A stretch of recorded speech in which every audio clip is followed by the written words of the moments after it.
My father decided to sell the family business and leave the family with nothing. I decided to secretly buy his company. I remember the way Dad cleared his throat that morning. We were sitting around the long oak table in the dining room, the same table where we'd celebrated birthdays, Thanksgiving dinners, and once even negotiated a supplier contract when the office flooded. But this time, it wasn't a celebration. It felt like a verdict.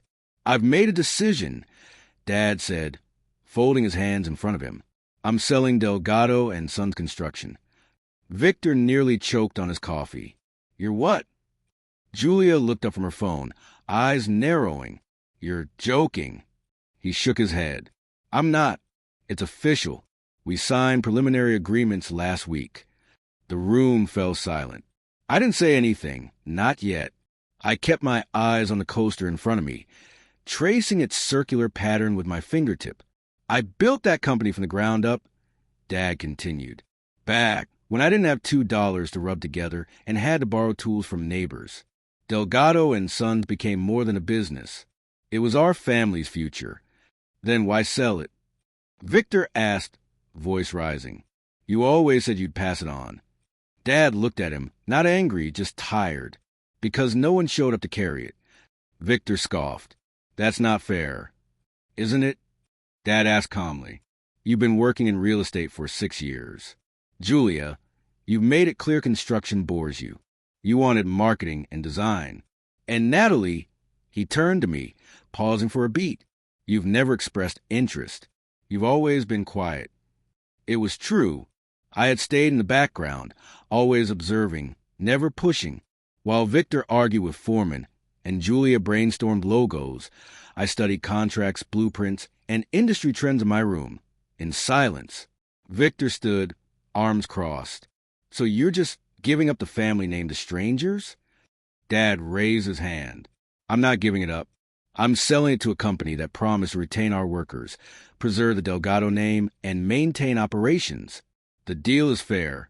$40 million. And your mom and I will finally get to retire. Maybe see Tuscany before our knees give out." Julia leaned back. "And what about us?" "What about you?" he replied. "This is my legacy. I can't keep waiting for someone to care."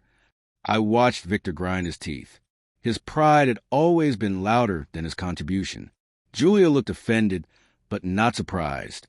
For years, she'd made it clear she had bigger dreams, none of which involved job sites or spreadsheets. I felt a knot in my stomach, because they weren't wrong. But neither was Dad.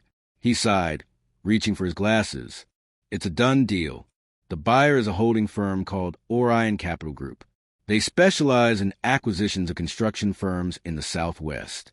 They made a generous offer and their rep was—" He paused, searching for the word. "Surprisingly respectful. Said they'd done their homework." Respectful. Interesting choice.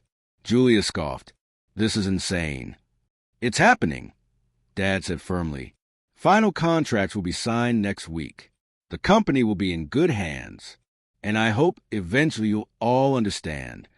No one spoke after that, except me, because I knew something they didn't.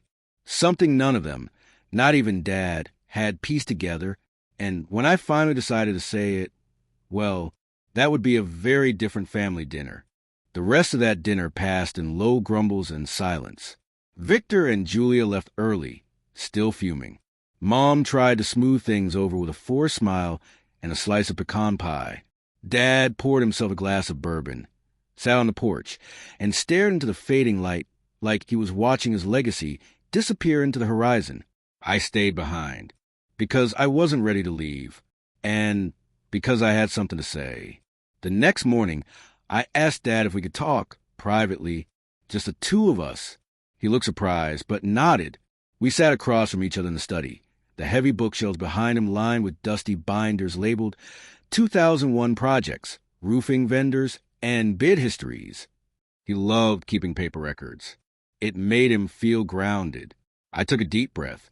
"You said you're selling Delgado and Sons to Orion Capital Group." "That's right." "Well, I know Orion. I know them very well." He raised an eyebrow. "You do?" I nodded, then reached into my bag and pulled out a thin folder.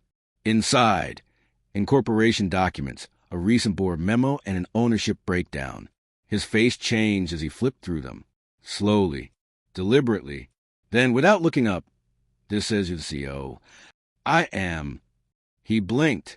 Twice. "What? Natalie, what is this?" "It's not a prank, Dad. I founded Orion 3 years ago. With 2 college friends and a silent investor.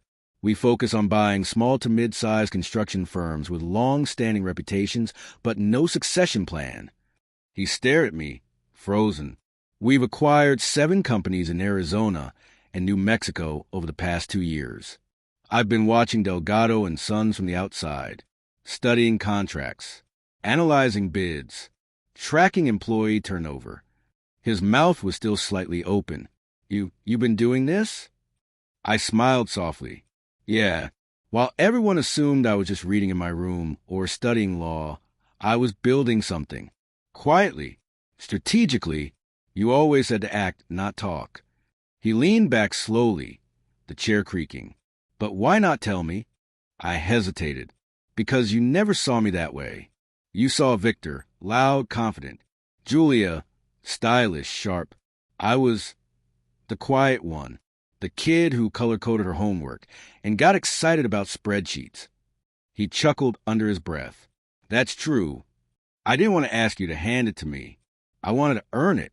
I wanted to prove I could do this, that I understand the business, the people, the brand." He looked down at the ownership documents again. I offered market value. "Dad, 40 million. No favors. Full due diligence." He set the folder down gently, then looked at me like he was seeing me for the first time. I don't know what to say. I reached across the table, resting my hand over his. "Say you're proud." His eyes shimmered. "I'm proud" doesn't even begin to cover it. For a moment, we just sat in silence. Then he asked, "What about the company name?" "We're keeping it. Delgado and Son stays. All current employees keep their jobs. The foreman you trained, they'll get promoted. The culture you built. It's the backbone of our acquisition strategy. I didn't buy the brand to gut it. I bought it to grow it." He laughed quietly. "You sound just like your mother." I smiled. "Don't tell her that. She'll start charging me rent." Then something shifted. The weight he'd been carrying. It started to lift. I could see it in his shoulders, in his eyes. "You played the long game, huh?" "I had a good teacher." He nodded. "Well, I guess this family business isn't dying after all." "No," I said softly. "It's evolving." The next family dinner was unlike any we'd ever had. No one touched their plates. Not even Mom's famous enchiladas could distract from what I'd just said. Victor was blinking like he was trying to reboot. Julia had her arms crossed so tight, her knuckles were white. Dad sat beside Mom, oddly serene, a man who had already accepted the shift in power and found peace in it. "So let me get this straight," Julia finally said. "You're the one buying Delgado and Sons?" I nodded. "You," Victor added, eyes wide. "You don't even talk in group chats." Mom, bless her, tried to cut the tension. Natalie has always been a deep thinker. "I run Orion Capital." I interrupted, not unkindly, but clearly. "I founded it. I funded it. I built a team. And I made an offer to buy our family's business. Legally, thoroughly, and professionally." Victor laughed once, short and bitter. "But why? Why not just ask Dad for it?" "Because asking implies entitlement," I said. "I didn't want a handout. I wanted to be the best candidate, not the daughter with the most emotional leverage." Julia scoffed. "And what? You thought hiding all this from us was noble?" "I didn't hide it. I just didn't announce it. You were both busy with your own dreams. I respected that, so I pursued mine." Victor leaned forward. "And what exactly is your dream? Play Monopoly with real companies." I met his stare. "My dream is building things that last. Not for attention, not for applause, but because I know what it means to lay a foundation and trust it to hold." Dad exhaled quietly. "She's been watching the company longer than you think." "That's not the point," Julia said. "The point is you blindsided us. You could have at least told us you were even in the industry." Would it have mattered? I asked calmly. Would you have supported me? Or brushed me off like always? That silenced them. For years, I'd watched them dominate every conversation. I let them. I didn't need to be the loudest voice to make the biggest move. I've acquired 7 companies. I continued. All family-run. All struggling with the same problem. No clear line of succession. I didn't just buy brands. I saved legacies. I kept employees on payroll. I turned shaky futures into stable ones. Mom looked at me with a mix of awe and heartbreak. Why didn't you ever say something, Mija? Because I wanted to earn it. Quietly.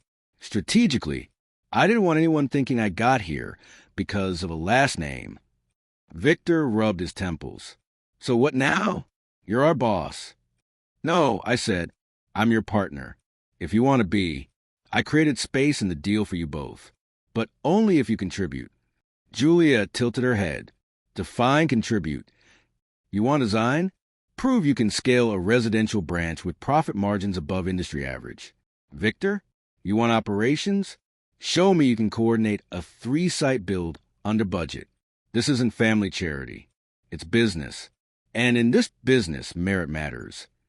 Dad chuckled, shaking his head. I still can't believe it. You really pulled this off. I smiled at him. You taught me well. For a moment, the tension softened. Then Julia stood. I'm going to need time to think. Victor followed suit. Yeah, me too. They left the table, but not in anger, more like in quiet disbelief. I turned to Mom and Dad. I didn't do this to hurt anyone. I did it to protect what you built. Dad reached across the table, taking my hand. Natalie, this may be the proudest I've ever been. And just like that, the torch passed. Not with fanfare, but with quiet conviction.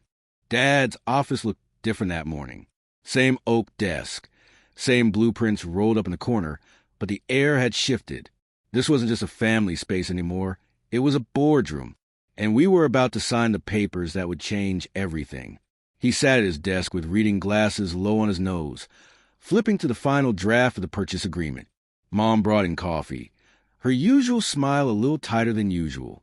I sat across from him, a folder open in front of me, pen in hand. I added a clause about advisory rights, he said, just so I don't disappear entirely. I nodded. Of course. I'd be stupid not to tap into your wisdom. He glanced up, amused. You're good at this. You taught me to be. There was a knock. Victor stepped in, wearing a collared shirt, a rare upgrade from his usual hoodie. I heard you were finalizing things, he said. Figured I should be here. Julia followed, holding a notebook and a Starbucks cup with her name spelled wrong. As always, Dad raised an eyebrow. You too sure you want to be part of this conversation? We talked, Julia said quickly. We've been thinking about it. Victor took the empty chair beside me. We were angry, mostly because we were blindsided. But the truth is, you did what none of us did. You stepped up. I didn't say anything. I let him process. I looked up Summit Construction, he said. That Phoenix acquisition? Smart move. Their safety record alone was legendary. Julia exhaled. And I realized something too. I love design, but I hate the logistics. You're offering me a chance to focus on what I'm good at, without pretending to be something I'm not. I leaned back. So are you saying you're in? Victor nodded. With conditions. I want to start with site operations, not leadership. I want to earn it. Julia added, and I want to pilot a design studio under the Delgado brand. Commercial exteriors. Sustainable builds. I'll prove it works in 6 months. Dad chuckled. Now that's what I like to hear. We went over the details. Titles. Reporting structures. Oversight. No nepotism. No shortcuts. Everything on the table. It was real now. By noon, we stood side by side at the signing table. I handed Dad the pen. You first. He looked at me. His eyes were glassy, but his hand was steady. You know, he said, when I started this company, I was just a guy with a pickup truck and a toolbox. I never imagined this moment. He signed, then passed the pen to me. I added my name next to his, officially become a majority owner of Delgado and Sons, a company reborn to the quiet strength he never realized I carried. Victor and Julia signed their letters of employment. Mom wiped a tear. Then we all sat in silence, the kind that feels like a sunrise, a beginning. Later that day, I stood in the construction yard, watching his crews loaded trucks, checking equipment. I used to sit on those steel beams when I was 12, pretending to be in charge. Now I was. Only this time, I wasn't pretending. 2 weeks after the signing, I got a call that chilled my spine. Ms. Delgado? It's Adam Lynn from Stratus Ventures. We need to talk urgently. Stratus Ventures was one of our most important clients. They were financing the new eco-industrial complex outside Austin, a project worth $18 million. If they were calling me directly, something had gone wrong. I met Adam the next morning in a sterile conference room downtown. His suit was flawless, his tone icy. "We've reviewed the acquisition," he said, "and frankly, we have concerns." I didn't flinch. "Concerns about what?" "You're a new CEO," he said. "Your brother has no field management experience. Your sister is pivoting into a design role. To be blunt, we're unsure whether Delgado and Sons can deliver this project under new leadership."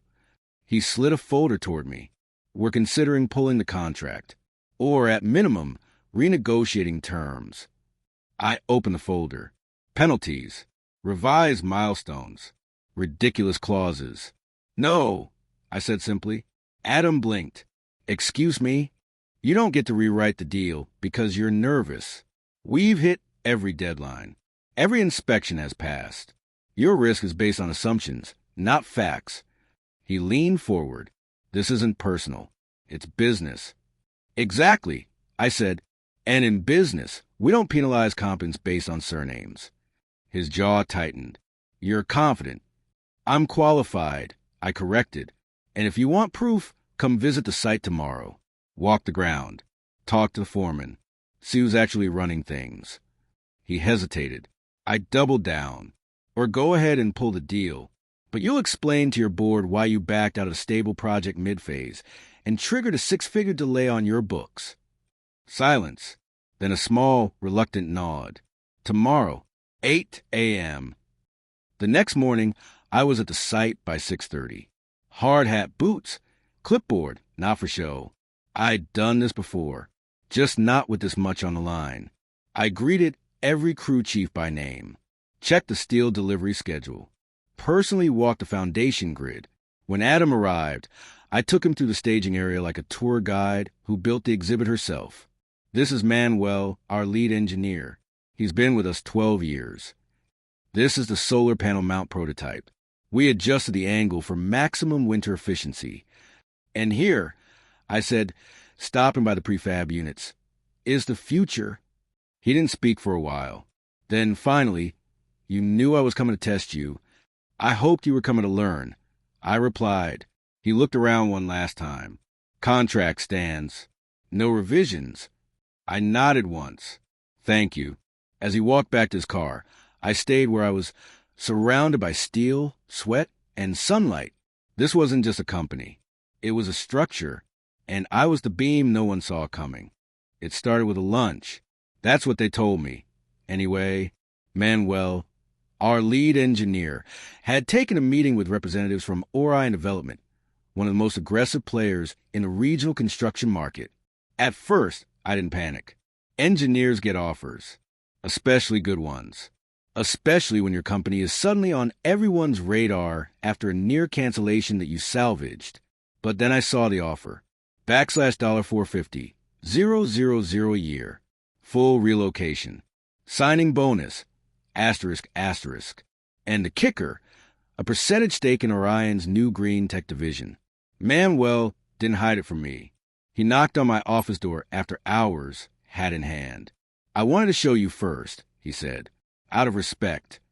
I scanned the terms and raised an eyebrow. "They really want you."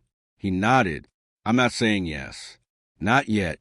But they know about our solar mount system. They said it could scale nationwide. Of course they did. They wanted our innovation. And they want to cut me out of it." I folded the offer and tapped against my desk. They're not just hiring you. They're buying what we built. He looked down. I know. That night, I didn't sleep. I stared at the ceiling, thinking of every project Manuel had touched. The library retrofit, the storm shelter designs, the water recycling concept for Eastwood Elementary. Losing him wasn't just a personnel issue. It was a structural collapse waiting to happen. The next morning, I gathered the senior team. Victor, Julia, our head of finance, legal, HR. We needed to get ahead of this. Fast. I'm not going to beg anyone to stay, I said, voice calm but sharp. But if we start bleeding talent, we're finished. Victor leaned forward. What if we counteroffer? We can't match Orion's money, finance said flatly. Not without cutting into capital reserves. Julia looked at me. So what do we do? I paused and answered. We show them why we're worth staying for. At 3 p.m., I called a site-wide meeting. In the parking lot. No suits. No slides. Just us. I climbed onto a flatbed truck and faced them all. Workers, engineers, drafters, suppliers. The people who actually built things. Some of you have gotten calls. I began. Maybe even offers. No one spoke, but a few eyes flickered. I don't blame you, I said. It's tempting. Money. Titles. Perks. But let me ask you something. How many of those companies built a storm shelter for free after the tornado in Westfield? Murmurs. How many of them stood by employees through the shutdowns? Paid medical bills when no one else would? Kept hiring apprentices instead of cutting costs? Now I saw heads nodding. I'm not going to lie to you. We're growing, which means we're a target. But what they can't steal is this. Us. Our values. Our grit. I looked out across the lot, letting the silence settle. You want to leave? I won't stop you. But if you stay, it's because you believe we're building something bigger than just buildings. The next morning, Manuel walked into my office. He didn't say anything, just placed the Orion contract, torn in half, on my desk.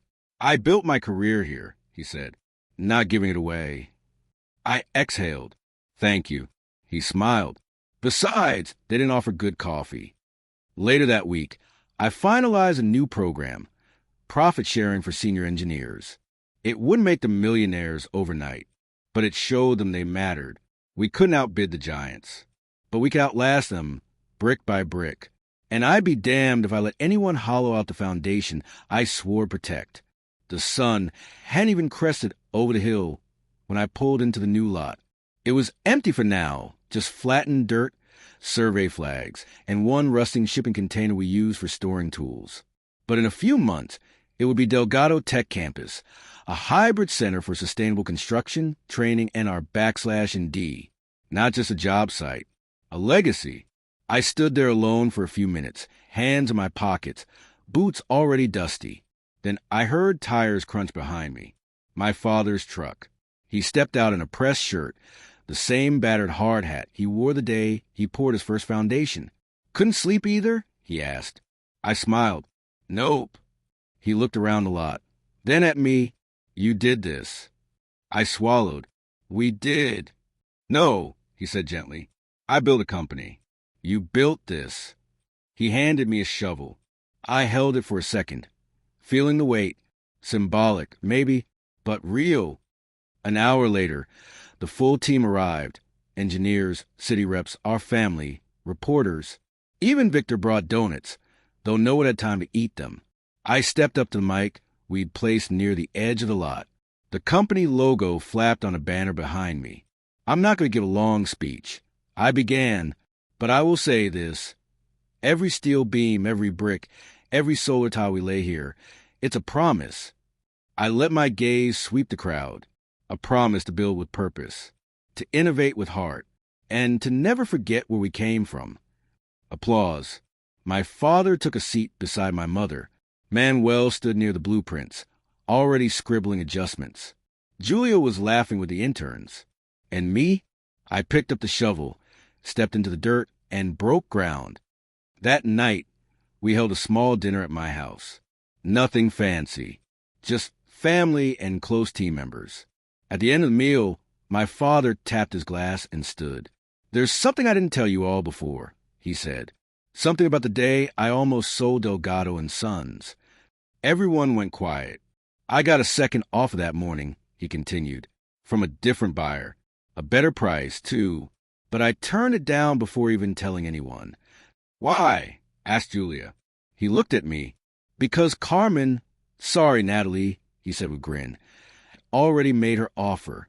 Not just with money, but with vision, with integrity." He raised his glass toward me. "To my daughter, my partner, and the future." When I went to bed that night, I stared up at the ceiling again. Only this time, I wasn't chasing sleep. I was planning. There was still so much to do. New hires, zoning for Phase 2, a mentorship program I wanted to launch. But for the first time, I didn't feel like I was standing in someone else's shadow. This wasn't about proving I could inherit a company. It was about proving I could build one. And I had